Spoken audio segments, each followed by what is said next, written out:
Kerajaan lembab bendung pandemik COVID-19. Kementerian Kesihatan Malaysia KKM dan Jawatan Kuasa Khas Jaminan Akses Bekalan Vaksin COVID-19 JKJAV mesti mengambil langkah segera untuk memastikan kadar ujian saringan COVID-19 dan program vaksinasi diperluaskan. Tindakan ini bagi membolehkan individu yang dijangkiti COVID-19 didiagnosis, diasingkan dan dirawat lebih awal demi mencegah bilangan kematian COVID-19 yang semakin meningkat naik, sedangkan kapasiti katil unit rawatan rapi ICU semakin penuh.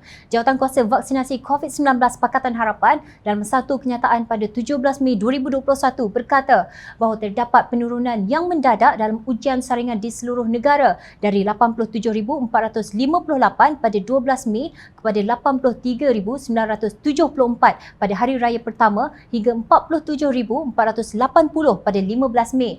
Sementara itu, kadar positif pada hari raya Aidilfitri adalah 5.78%, meningkat kepada 7.32% dan 8.72% pada hari-hari berikutnya. Secara purata, kadar positif Malaysia dari 10 Mei hingga 15 Mei 2021 adalah pada 6.83% yang masih lebih tinggi daripada cadangan WHO, Pertubuhan Kesihatan Sedunia.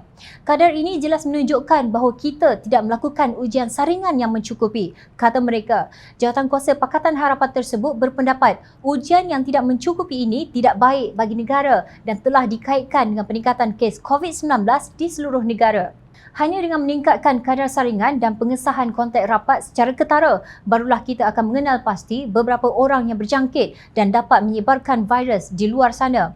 Usaha ini, kata mereka, dapat mengasingkan individu yang dijangkiti dan dengan cepat untuk mengelakkan penularan lebih jauh dan kes kematian yang semakin serius.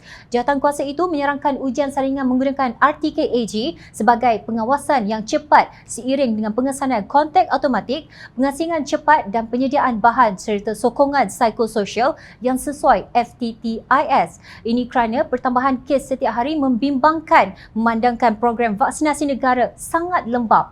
Faktor ini antara sebabnya pihak kami menyuruh kerajaan menjalankan inisiatif penyaringan masyarakat secara besar-besaran dalam daerah berisiko tinggi yang dikenal pasti data yang tepat menggunakan RTKAG. Pihak kerajaan harus mengadakan program saringan secara besar-besaran atas semua penduduk untuk membolehkan pengesanan awal dan perawatan kes berbanding dengan pengesanan lewat yang membawa implikasi kepada kapasiti ICU hospital yang hampir penuh dan lonjakan kematian COVID-19, kata kenyataan itu. Jawatankuasa tersebut dipengerusikan oleh bekas Menteri Kesihatan Datuk Seri Dr. Zulkifli Ahmad. Bersama beliau, Jawatankuasa Imunisasi Pakatan Harapan turut dianggotai Ahli Parlimen Gopeng Dr. Lee Boon Chye, Dr. Kevin Yee, Bandar Kuching, Dr. Muhammad Hatta Ramli, Lumut, Sim Zezin, Bayan Baru, Ong Kian Ming, Bangi, Dr. Siti Mariam Mahmud, Exco Selangor, Dr. Norlela Arifin, Exco Pulau Pinang dan Zirapan Supramaniam, Exco Negeri Sembilan. Pandemik COVID-19 dilihat semakin beruncing, namun tindakan membendungnya tidak seiring dengan situasi semasa COVID-19 negara. Menurut pemantauan Johns Hopkins University, setakat ini seramai 728,825 orang telah divaksin sepenuhnya. Maknanya hanya 2.28% rakyat Malaysia yang melengkapkan dos vaksin mereka. Berdasarkan peratusan lembab ini, jika berterusan, kemungkinan kerajaan tubuh atap akan mengambil masa hampir 5 tahun baru semua rakyat Malaysia mendapat vaksin yang lengkap. Inikah yang dikatakan kerajaan prihatin? Jangan salahkan rakyat jika menyangka Perikatan Nasional sengaja melambatkan usaha memerangi pandemik COVID-19 ini kerana mahu memanjangkan jangka hayatnya sebagai kerajaan minoriti. Justru gelaran tanda pagar kerajaan gagal akan terus diperkatakan oleh rakyat yang kecewa.